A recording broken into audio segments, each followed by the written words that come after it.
and welcome back to my channel, guys. This is your mentor Sanyukta Singh and I hope you all are doing well and practicing well because India के top 3 design entrances अभी आने वाले हैं. NID 8th को, 22nd को USEED and 5th of February को NIFT. सो ऐसे बहुत सारे बच्चे हैं जिन्होंने प्रीवियस ईयर भी दिया था या 2 ईयर्स से कंजिक्यूटिवली वो कोशिश कर रहे हैं और ये उनका थर्ड अटेम्प्ट है या फिर सेकंड अटेम्प्ट है. और कुछ ऐसे भी होंगे जिनका 12th का भी प्रेशर होगा और वो भी अपीयर हो रहे होंगे. तो ऐसे बहुत सारे कमेंट्स, ऐसे बहुत सारे मैसेजेस पर्सनली इंस्टाग्राम पे आप लोगों के मुझ तक आए हैं जहाँ पे you are feeling that pressure exam का, दैट एंग्जाइटी, नर्वसनेस. एंड ऐसे भी मैसेजेस हैं जहाँ पे मुझे ये देखने को मिला है कि लाइक आपको सब कुछ आ रहा था, आपको सब कुछ आ रहा है एंड एंड मोमेंट पे आकर के you are not able to think. So ऐसा क्यों हो रहा है? आई नो कि एग्ज़ाम है और आई नो कि बहुत लोगों का ड्रीम है ये कि वो design entrance exam they and उसको क्लियर करें. बहुत लोगों के ऊपर प्रेशर है. किसी के पेरेंट्स ने कहा है कि अगर इस साल नहीं हुआ you are going to drop it. जो इंजीनियरिंग की तैयारी कर रहे हैं या मेडिकल की तैयारी कर रहे हैं या UPSC की तैयारी कर रहे हैं, कई बारी 2 इयर्स का भी गैप हो जाता है, 3 इयर्स का भी गैप हो जाता है. तो तब हम इतना प्रेशर अपने बच्चों के ऊपर नहीं डालते. तो फिर वाई फॉर डिज़ाइनिंग ओनली? अगर आपके अंदर पैशन है कि आपको इसी फील्ड में आना है देन कोई मैटर नहीं करता अगर आपने 1-2 साल का गैप भी ले लिया है तो, या फिर आपने तैयारी की है और आपका नहीं क्रैक हो पाया या फिर वो डिज़ायर्ड रैंक नहीं आ पाया तो कोई बात नहीं. अगर आपकी एज है और आप 1 साल और देना चाहते हो तो so it's a request from my side to you parents कि आप अपने बच्चों के लिए बहुत ही स्ट्रॉन्ग पिलर बन के खड़े हो. अपने बच्चों को इतना मोटिवेट करो कि वो डिप्रेशन में ना जाए, उनके ऊपर से ये एंग्जाइटी हट जाए. As a faculty, as a teacher, my approach towards students are like this only कि मैं उनको कभी भी डीमोटिवेट नहीं करती.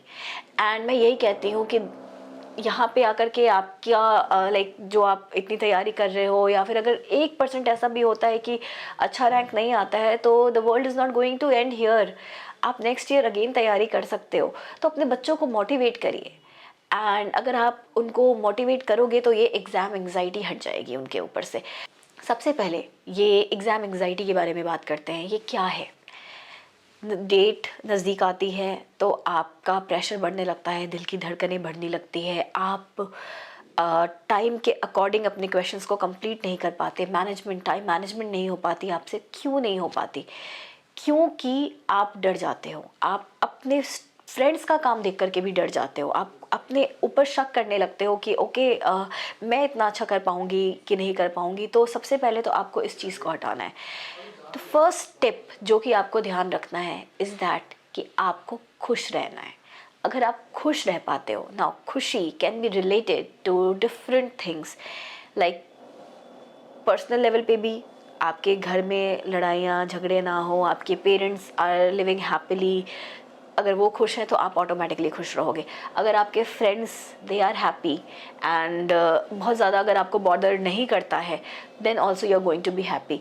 अगर आप लोगों को काम देख करके जेलस होने के बजाय ये सोचो कि आप उनसे बेहतर कैसे कर सको तो भी आप कभी दुखी नहीं रहोगे. In fact you will be encouraged कि ओके मुझे इससे बेहतर करना है. तो इस तरीके से सबसे पहले तो आप अपनी एग्ज़ाम एंग्जाइटी से दूर जा सकते हो और आपके ऊपर जो प्रेशर है उसको थोड़ा सा कम कर सकते हो. आप खुश रह सकते हो. तो खुश रहना बहुत इंपॉर्टेंट है. अपने खुश रहने के तरीके को ढूंढो, पहले ऑब्जर्व करो, सोचो कि आखिर क्या ऐसी चीज़ है जो मुझे बॉदर कर रही है.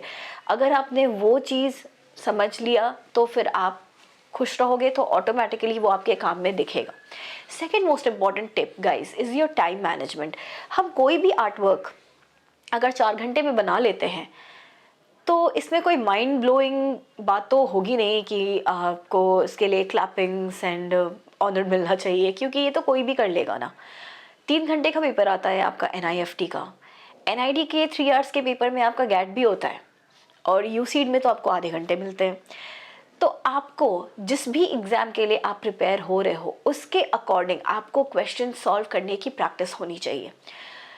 टाइम मैनेजमेंट अगर निफ्ट के लिए तो आपको 50 मिनट्स में एक क्वेश्चन एनी हाउ सॉल्व कर लेना चाहिए, 45 मिनट्स में दूसरा क्वेश्चन, और जो सबसे ज़्यादा मार्क्स का क्वेश्चन होगा, मे बी आपका वो डिज़ाइन इंस्पिरेशन से रिलेटेड हो सकता है, कॉम्पोजिशन से रिलेटेड हो सकता है, पर्सपेक्टिव से रिलेटेड हो सकता है, उसको आपने 1 घंटा 10 मिनट के लिए रख दिया। तो इस तरीके से आप अपने टाइम को डिवाइड करोगे और यही चीज़, इसकी प्रैक्टिस आप अभी से करोगे। अगर आपने अभी से उसकी प्रैक्टिस नहीं की तो फिर आपके लिए ये बहुत ही मुश्किल हो जाएगा। So time management is linked to your happiness. अगर आप टाइम से अपनी चीज़ों को कंप्लीट कर पाते हो, you are going to be automatically happy, you are going to be automatically encouraged, और ये एग्जाम एंग्जाइटी अपने आप कहीं चला जाएगा और आपको पता भी नहीं चलेगा। So let's move on to your third tip.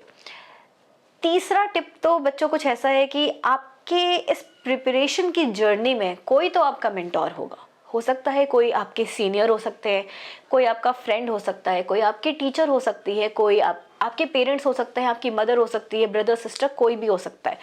तो मेंटोरशिप होना बहुत ज़रूरी है। आप गलत कर रहे हो, सही कर रहे हो, एक राय लेना बहुत ज़रूरी है। अपने पॉइंट ऑफ व्यू से तो हम हमेशा अपने काम को जज करते हैं, बट क्लाइंट्स के पॉइंट ऑफ व्यू से भी देखना ज़रूरी है कि उसको आपका काम कैसा लग रहा है, वो आप में कमियां कितनी निकाल पाएगा। तो अपने काम की जजमेंट लो, किसी और से लो, क्योंकि अपना पॉइंट ऑफ व्यू हमेशा थोड़ा सा डिफरेंट होता है। लोगों के डिज़ाइन पॉइंट ऑफ व्यूज़ भी थोड़े डिफरेंट होते हैं, तो उनके पॉइंट ऑफ व्यू से देखने की कोशिश करो अपने काम को, और फिर अपने काम में मॉडिफिकेशंस लाने की कोशिश करो।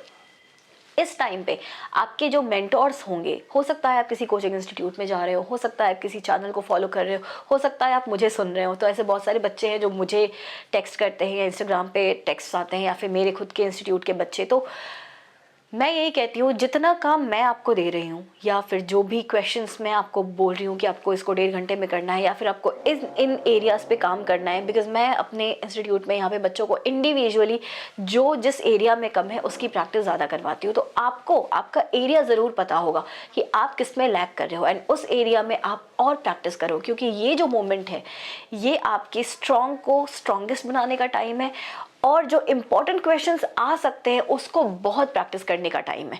तो यहाँ पे आपको थोड़ा सा वाइजली भी थिंक करना है। So this was tip number 3।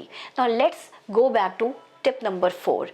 Tip number 4 is guys basically you must have a sound sleep. Yes, अगर आप अच्छा खाओगे नहीं, अच्छे से सोओगे नहीं, तो आप अच्छे से काम भी नहीं कर पाओगे। तो ऐसा बिल्कुल मत करना कि 2 बजे रात को या 3 बजे रात को सो रहे हैं, और अगर इतना लेट सोओगे तो सुबह में लेट उठोगे और फिर आपके पूरे दिन का बैलेंस चला जाएगा। तो अपना एक रूटीन सेट करो, टाइम टेबल सेट करो, और उसके अकॉर्डिंग आपको पता होना चाहिए कि 11 o'clock तक, 12 o'clock तक I am going to finish my full work, and मैं 6 आवर्स की एटलीस्ट स्लीप लेने वाली हूँ। अच्छा, अब ये चीज़ जो है ना बच्चों, ये आपकी खुशी से भी लिंक्ड है। रात को अच्छी नींद कब आएगी? जब आपने अपना पूरा दिन जो आपने स्केड्यूल किया हुआ है, अपनी चीज़ों को प्लान किया हुआ है, अगर आपने उसके अकॉर्डिंग अपना पूरा दिन स्पेंड किया है तो ऑटोमेटिकली आप टायर्ड होगे और आप आराम से जा कर के सो जाओगे। तो ये हर एक पॉइंट बहुत इंपॉर्टेंट है अगर आप प्रिपरेशंस कर रहे हो तो। Now let's move on to tip number 5। आपको हर दिन का स्केड्यूल बनाना है, एक रूटीन बनानी है। एक रात पहले जब आप सुबह में उठोगे तो उस समय से आप क्या करने वाले हो, उठोगे, नाश्ता करोगे, एंड देन 3 आवर्स आप गैट पे देने वाले हो, 1-2 आवर्स का गैप लेने वाले हो, अगेन 3 आवर्स कैट पे देने वाले हो, अगेन 1-2 आवर्स का गैप लेने वाले हो, कहीं जाने वाले हो, किसी से मिलने वाले हो। तो ये पूरा स्केड्यूल आप प्लान करोगे। अगर आपने प्लान कर रखा है 1 नाइट बिफोर कि आपको अगले दिन क्या करना है, and if you are going to stick to that, then automatically आपका एंग्जाइटी लेवल कहीं चला जाएगा। अभी हमें एंग्जाइटी क्यों होती है?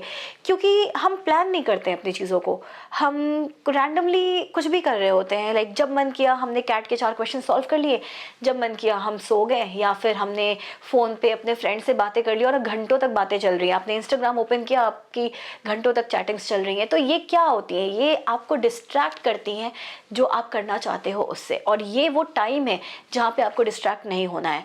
Use and utilize maximum of your time on the preparations, and preparations के लिए पूरा स्केड्यूल बनाओ कि आज के दिन के 5 घंटे गैट के हैं और इस गैट में मुझे इंग्लिश के कॉम्प्रिहेंशंस कर लेने हैं, इस में मुझे होमोफोन्स या साइनोनिम्स या एंटोनिम्स कर लेने हैं, dedicate your 3 hours to English, again next day dedicate your 2 hours to maths, dedicate your again 2 hours for reasoning, GK Sunday को करो। तो अगर आपने प्लान किया है ना, आपकी एंग्जाइटी कहाँ चली जाएगी आपको पता भी नहीं होगा। तो ये जो एग्जाम एंग्जाइटी वर्ड है, ये बेसिकली कहाँ से आती है? ये हमारे इग्नोरेंस से आती है, ये हमारे लेजीनेस से आती है, ये हमारे डिस्ट्रैक्शन से आती है। और अगर इन तीनों पे आपने कंट्रोल कर लिया, इन तीनों को आपने मैनेज कर लिया, देन डेफिनेटली आपका एग्जाम एंग्जाइटी वर्ड ही रह जाएगा, इसके कोई मायने नहीं रहेंगे। So I hope this session was useful for you and this is what I wanted to like bring in front of you, कि ये कुछ नहीं होता है, ये आपके दिमाग में है और आपको इसको अपने काम से, अपने टाइम मैनेजमेंट से, अपने स्केड्यूल बनाने से, यहाँ से ही आप इसको मैनेज कर सकते हो। Still if you have any kind of doubt, you can come to my comment section, go to my Instagram, put up your queries there. Also अगर आप मेरे चैनल पे नए हो, देन आप प्लीज़ मेरा प्लेलिस्ट जा करके देख सकते हो, you will get all the design syllabus there. And yes, for any kind of mock and classes for next session, इस सेशन के लिए तो अब हमने एंट्रीज भी क्लोज कर दी हैं, बट मॉक्स देना चाहते हो, you are most welcome. There is the number on my screen, यहाँ से आप कॉन्टैक्ट कर सकते हो and you can get enrolled for session 2023 and 2024 for NIFT, NID and USEED. So that's all. Till then guys, take care and bye bye.